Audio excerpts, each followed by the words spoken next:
Hello बच्चों। अब इस क्लास में पढ़ेंगे हम intersection of set, disjoint, union, complement, symmetric और difference of set.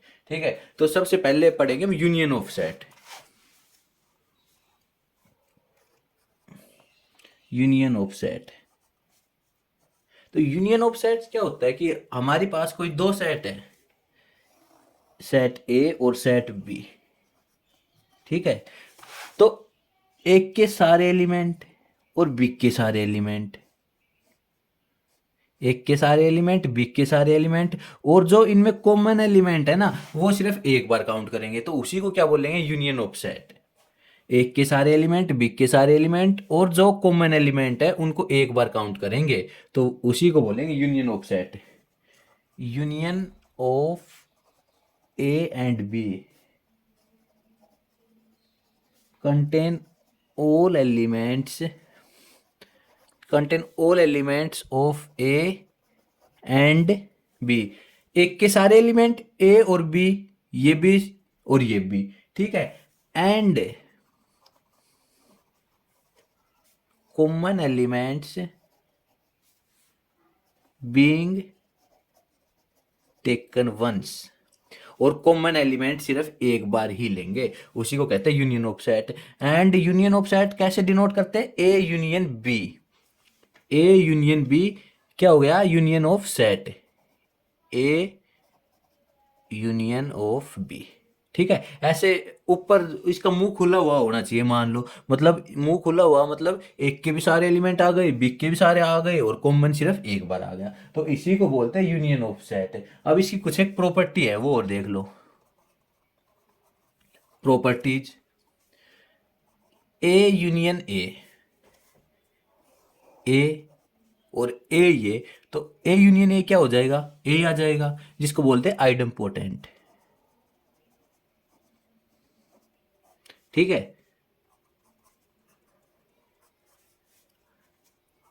A union you, you का मतलब है universal set. Universal set, universal set, चलो पहले मैं यूनिवर्सल सेट बता देता हूं। यूनिवर्सल सेट क्या होता है, यूनिवर्सल सेट होता है कि जो सेट के, एक कोई सेट है मान लो चलो पहले डेफिनेशन देखो। A universal set is a set which contain all set under consideration. मतलब एक सेट है जिसके नीचे सारे के सारे सेट आते हैं जो उसके अंडर कंसिडरेशन में है। जैसे मान लो कोई हमारे रियल नंबर का एक सेट है, ठीक है, रियल नंबर का है, तो रियल नंबर किस किस के लिए यूनिवर्सल सेट हो गया, जो सारे के सारे नंबर है ना उनके लिए। अब वो देखो, नेचुरल नंबर के लिए, होल नंबर के लिए, इंटीजर नंबर के लिए, रैशनल नंबर के लिए, इरेशनल नंबर के लिए, क्यों, ये सारे के सारे यूनिवर्सल सेट के अंदर आ जाते हैं। यूनिवर्सल सेट सबके लिए क्या हो गया, रियल सेट यूनिवर्सल सेट हो गया सारे नंबर्स के लिए। अब अल्फाबेट है, किस किस किस के लिए हो गया, कॉन्सोनेंट के लिए, वाउल के लिए, इन सब के लिए क्या हो गया, यूनिवर्सल सेट हो गया। ठीक है, तो यूनिवर्सल सेट क्या होता है, a universal set which contain all set under consideration, जो उसकी कंसिडरेशन में आते हैं ना उन सारा सेट को वो कंटेन करता है। ठीक है, तो ए यूनियन यू, यू आ गया, क्यों, एक तो यूनिवर्सल सेट, मान लो ये कोई यूनिवर्सल सेट है, ये कोई ए सेट है, तो यूनियन की क्या डेफिनेशन बताई थी मैंने, एक का सारा, सारे के सारे एलिमेंट और यू के सारे एलिमेंट, और जो कॉमन एलिमेंट है वो सिर्फ एक बार लिखा जाएगा, तो ये का ये कंप्लीट ये आ जाएगा हमारे पास। तो मैंने ये लिखा है ए यूनियन यू क्या हो जाएगा, यू हो जाएगा। अब थर्ड प्रॉपर्टी आती है ए यूनियन फाइव बराबर ए। फाइव में तो मैंने बताया कोई एलिमेंट नहीं है, तो एक का ए आ जाएगा। ठीक है, इसको क्या बोल देंगे, आइडेंटिटी, आइडेंटिटी प्रॉपर्टी, जिसमें फाइव क्या हो गया, आइडेंटिटी। ठीक है, इसको बोलते हैं हम आइडेंटिटी प्रॉपर्टी। फोर्थ क्या हो गई, कम्यूटेटिव प्रॉपर्टी। कम्यूटेटिव प्रॉपर्टी क्या होता है, ए बी को अगर हम विपरीत कर दे, जैसे बी यूनियन ए, तो भी ये इक्वल आएगा। या तो ए यूनियन बी ले लो या फिर बी यूनियन ए ले लो, ये एक ही बात है। तो इसको क्या बोलते हैं, कम्यूटेटिव प्रॉपर्टी। इसके बाद आती है एसोसिएटिव प्रॉपर्टी। एसोसिएटिव प्रॉपर्टी में क्या होता है, A union B union C is equal to क्या रहेगा, A union B union C. पहले ए यूनियन बी लेंगे एक साथ, फिर उसका यूनियन किसके साथ निकालेंगे, सी के साथ निकालेंगे। तो ये इक्वल रहेगा किसके, अगर बी यूनियन सी को साथ लेके फिर उसके बाद एक के साथ इसका यूनियन निकालेंगे तो ये इक्वल आएगा। इसको क्या बोलते हैं, associative property. Associative property, associative law भी बोल देते हैं इनको प्रॉपर्टी की जगह। आइडेंटिटी लॉ हो गया, जैसे ये कम्यूटेटिव प्रॉपर्टी, कम्यूटेटिव लॉ हो गया, ठीक है। ये एसोसिएटिव लॉ, ये कम्यूटेटिव, ये आइडेंटिटी, ठीक है गाइज। अब बस यूनियन ऑफ सेट की यही प्रॉपर्टी थी। अब आता है इंटरसेक्शन ऑफ सेट। क्या आता है, इंटरसेक्शन ऑफ सेट।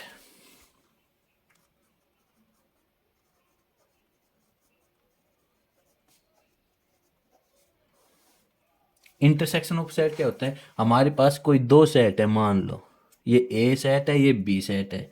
तो जो उनमें सिर्फ कॉमन एलिमेंट रहेंगे ना, उनको क्या बोलेंगे, इंटरसेक्शन ऑफ टू सेट। सिर्फ कॉमन एलिमेंट, तो कॉमन क्या है, सिर्फ यही तो कॉमन है, और तो इनमें दोनों में कुछ कॉमन नहीं है। तो ये क्या हो गया, intersection of A and B. Intersection of A and B contain only common element, common elements of A and B। सिर्फ जो दोनों में कॉमन रहेगा ना, उनको बोलेंगे हम intersection of A and B. अब intersection of A and B कैसे डिनोट करते हैं, ए इंटरसेक्शन बी, उसमें तो मुंह ऊपर खुला था, इसमें लेकिन मुंह नीचे नीचे खुला है। A intersection B, A intersection B, इसकी भी प्रॉपर्टी देख लो। अगर किसी एक के साथ ही इंटरसेक्शन निकालेंगे तो ए आएगा, क्यों, दोनों में कॉमन क्या है, दोनों में कॉमन ए हो गया, ठीक है। इसके बाद अगर यूनिवर्सल के साथ इंटरसेक्शन निकालेंगे तो,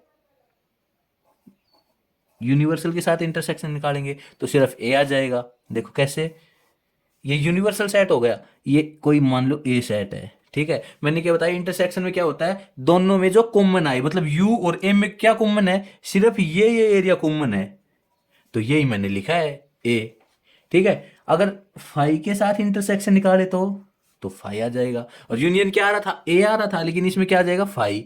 ये कोई ए सेट है मान लो, फाई फाई मतलब खाली कुछ भी नहीं है, तो किसी के साथ कॉमन एलिमेंट निकालेंगे खाली के साथ, तो कुछ कॉमन एलिमेंट है ही नहीं, तो क्या लिखेंगे, तो फाई। इसको क्या बोल देते हैं, आइडेंटिटी लॉ, ठीक है।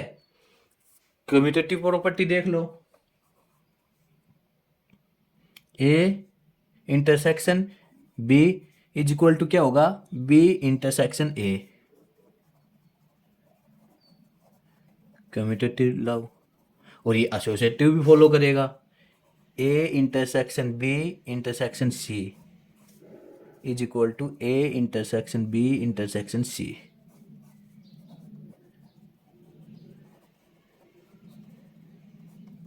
एसोसिएटिव लॉ, ठीक है, ओके। यूनियन ऑफ सेट हो गया, इंटरसेक्शन ऑफ सेट हो गया। अब आता है डिसजॉइंट ऑफ सेट। क्या आता है, डिसजॉइंट।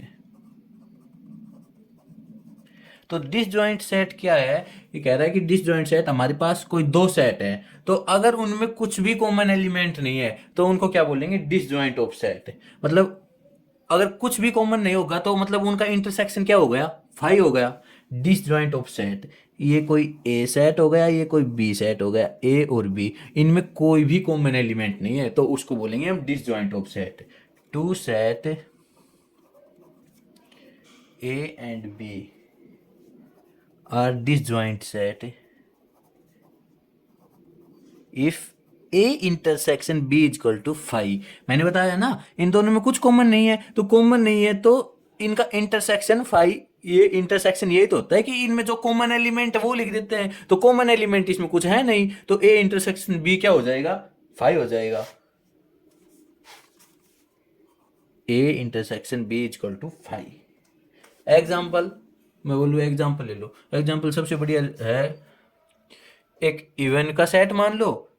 ए सेट क्या है, इवन नंबर का सेट है, 2 4 6 8 10 इवन नंबर। बी सेट किसका है, ओड नंबर का है, 1 3 5 7 9 ओड नंबर। ठीक है, तो इनमें कोई भी कॉमन एलिमेंट नहीं है, कॉमन एलिमेंट नहीं है तो ए और बी क्या हो गया, डिसजॉइंट हो गया। वैसे मैं आपको बता दूं, जीरो ना हमेशा इवन नंबर में काउंट होता है, ये काफी बार पूछते हैं कि जीरो नंबर इवन है या ओड है, तो जीरो नंबर क्या है, इवन नंबर है। डिसजॉइंट सेट हो गया। डिसजॉइंट सेट के बाद आता है हमारे पास कॉम्प्लीमेंट ऑफ सेट, यहां से क्वेश्चन भी आ जाते हैं कॉम्प्लीमेंट से।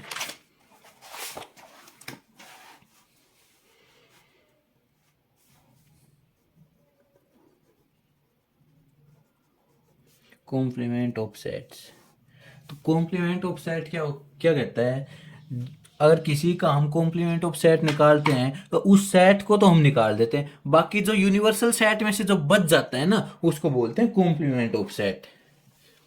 जैसे ये कोई यूनिवर्सल सेट है हमारे पास, ये कोई क्या है, यूनिवर्सल सेट है, हमें निकालना है एक का कॉम्प्लीमेंट, ए ये कोई सेट है, तो क्या हो जाएगा, ए पहले बता दूं कैसे डिनोट करते हैं कॉम्प्लीमेंट को, या तो ए डैश से डिनोट करते हैं या ए के ऊपर सी लगा देते हैं, इसको बोलते हैं ए कॉम्प्लीमेंट। तो ए कॉम्प्लीमेंट क्या होगा, यू माइनस ए, मतलब ए तो निकाल दो, बाकी जो बच गया ना उसको बोलते हैं कॉम्प्लीमेंट ऑफ सेट।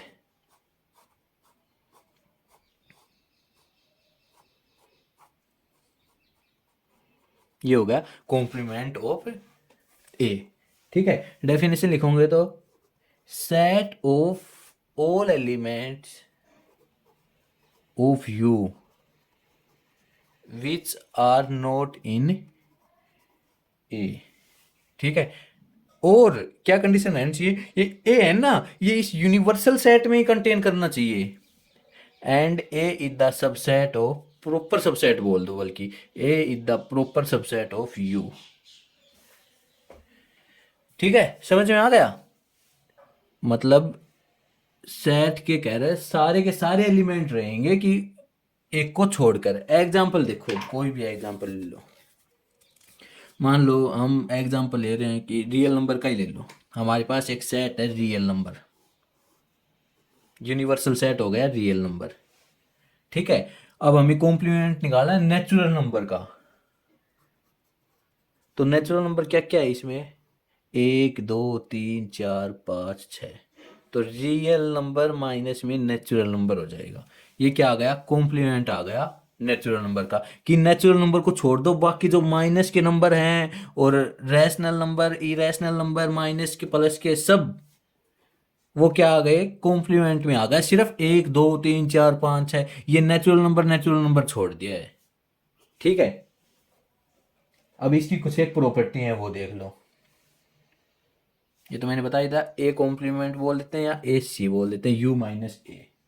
ठीक है, अगर इसको मैं बोल लूँ यू माइनस ए, इसको आप बिल्डर फॉर्म में लिख के दिखाओ, मतलब कोई प्रॉपर्टी में लिख के दिखाओ, तो प्रॉपर्टी में कैसे लिखोगे, A complement is equal to X, X such that X belong to U, universal set में तो बिलोंग करेगा, but X does not belong to A में बिलोंग नहीं करेगा, ये इसकी बिल्डर फॉर्म हो गई।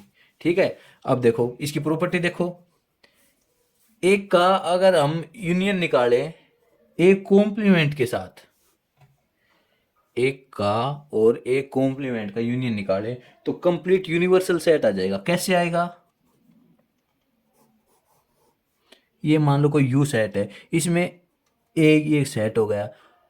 ठीक है, तो ए कॉम्प्लीमेंट क्या हो जाएगा, यू माइनस में ए, मतलब ए निकल गया लेकिन ए यहां से मिल जाएगा हमें, ए यूनियन और यू माइनस में ए, एक तो एक के सारे एलिमेंट और u माइनस एक के सारे एलिमेंट, तो u माइनस एक तो यहां से मिल गया, a यहां मिल गया, तो ये यूनिवर्सल कंप्लीट सेट हो गया। ठीक है। और प्रॉपर्टी, अगर यूनियन की जगह हम इंटरसेक्शन निकालेंगे, ए इंटरसेक्शन ए कॉम्प्लीमेंट, क्या आ जाएगा, फाई आ जाएगा। साफ सी बात है। ए इंटरसेक्शन का मतलब क्या हो गया, A intersection A complement. Complement का क्या मतलब हो गया कि इसमें एक का कोई भी एलिमेंट नहीं है, एक को छोड़ के सारे एलिमेंट है, लेकिन ये कॉमन एलिमेंट किससे पूछ रहा है, एक के साथ कोई कॉमन एलिमेंट होगा कॉम्प्लीमेंट में, नहीं होगा, सीधी सी बात है। ए इंटरसेक्शन ए माइनस में यू, मतलब ए माइनस में यू नहीं, सॉरी, यू माइनस में ए, यू माइनस में ए, तो दोनों में कोई कॉमन एलिमेंट नहीं रहेगा। इसमें तो ए है ही नहीं, ए है नहीं, इसमें ए है, तो दोनों में कॉमन एलिमेंट कुछ आएगा नहीं, तो फाई लिख दिया। अगर सिर्फ फाई का ही कॉम्प्लीमेंट निकाले तो कोई सेट में, यूनिवर्सल सेट में फाई माइनस करेंगे हम, फाई कॉम्प्लीमेंट का यही तो मतलब है, यू माइनस में फाई। अगर यूनिवर्सल सेट में कुछ भी माइनस नहीं करेंगे तो यू का यू आ जाएगा, यू माइनस में फाई यू, तो ये भी मैंने यहां यू ही लिखा है, यू मतलब यूनिवर्सल सेट। ठीक है। और अगर मैं यूनिवर्सल सेट का ही कॉम्प्लीमेंट निकालूं तो फाई आ जाएगा, यू माइनस में यू इक्वल टू फाई, कुछ नहीं बचेगा। ठीक है। अगर कोई कॉम्प्लीमेंट का दोबारा से कॉम्प्लीमेंट निकालूं तो ए सेट आ जाएगा स्वयं इटसेल्फ। कैसे, कोई ए सेट है, इसका कॉम्प्लीमेंट क्या हो जाएगा, u माइनस में ए। ठीक है। अब u माइनस में एक का, सॉरी तो मैं देख नहीं रहा था है, चलो दोबारा से बता देता हूं। जैसे कोई ए सेट है, उसका कॉम्प्लीमेंट निकाला तो u माइनस में ए, अब इसका दोबारा से हम कॉम्प्लीमेंट निकालेंगे, u माइनस में ए, इसका दोबारा से कॉम्प्लीमेंट निकालेंगे तो क्या हो जाएगा, u माइनस में u माइनस में ए। ठीक है। तो क्या आ जाएगा, u माइनस यू प्लस में ए, यू से यू कैंसिल, ए आ गया, यही मैंने लिखा है ए। ठीक है। एक का कॉम्प्लीमेंट निकालेंगे तो, ए कॉम्प्लीमेंट का कॉम्प्लीमेंट निकालेंगे तो ए आएगा। ठीक है गाइज। अब आगे देखो, अब आता है डिफरेंस ऑफ सेट और symmetric difference of two set. तो डिफरेंस ऑफ सेट कैसे निकालेंगे,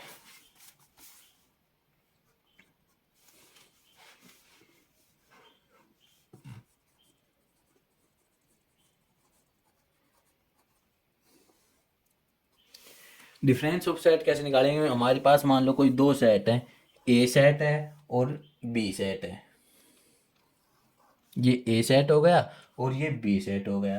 तो ए माइनस बी का क्या मतलब हो गया, ए माइनस बी का मतलब हो गया एक के तो सारे एलिमेंट होंगे उसमें, लेकिन बी के जो भी एलिमेंट होगा वो उसमें नहीं होगा, A minus B, A minus B which means all elements of A which do not belong to B। ठीक है। मतलब एक के तो सारे एलिमेंट लेकिन वो बी से बिलोंग नहीं करने चाहिए भाई, ये सिर्फ यही हो गया ए माइनस बी। अगर मैं इसको बिल्डर फॉर्म में लिखूं तो कैसे लिखोगा, A minus B X, X such that X belong to A but X does not belong to B. ठीक है। सेम इस प्रकार से अगर बी माइनस ए करे तो A B, B minus A which means all elements of B which do not belong to A, मतलब ए में बिलोंग नहीं करेंगे, सिर्फ और सिर्फ बी के एलिमेंट। कैसे लिखोगे तो इसको बिल्डर फॉर्म में, B minus A X, X such that X belong to B but X does not belong to A, A में बिलोंग नहीं करने चाहिए, बी में तो बिलोंग कर जाओ, कोई दिक्कत नहीं है। ठीक है। तो यहां से सीधी सी बात है, A minus B A minus B is not equal to B minus A, बराबर तो होगा ही नहीं, कैसे बराबर होगा, इसमें एक के एलिमेंट आएंगे, इसमें बी के एलिमेंट आएंगे। ठीक है, अब आता है symmetric difference of two set.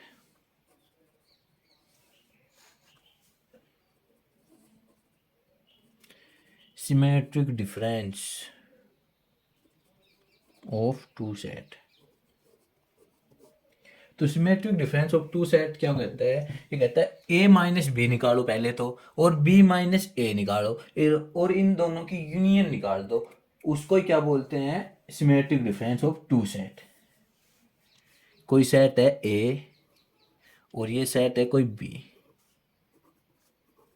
तो यूनियन ऑफ मतलब सिमेट्रिक डिफरेंस क्या हो जाएगा, सिमेट्रिक डिफरेंस को ना ऐसे डेल से डिनोट करते हैं। पहले तो ये देखो ए माइनस बी, इसकी यूनियन किसके साथ हो जाएगी, बी माइनस में ए। ठीक है,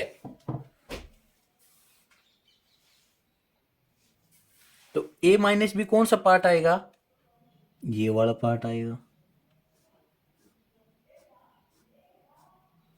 बी माइनस ए कौन सा पार्ट आएगा, ये वाला पार्ट आएगा। तो इनकी यूनियन मतलब ये सारा पार्ट और ये सारा पार्ट, सिर्फ जो कॉमन है ना वो छोड़ देंगे हम। क्या छोड़ देंगे, सिर्फ कॉमन है इन दोनों में वो छोड़ देंगे। बस ये हो गया सिमेट्रिक डिफरेंस। डेफिनेशन कैसे लिखोगे, the symmetric difference of sets A and B is the union of set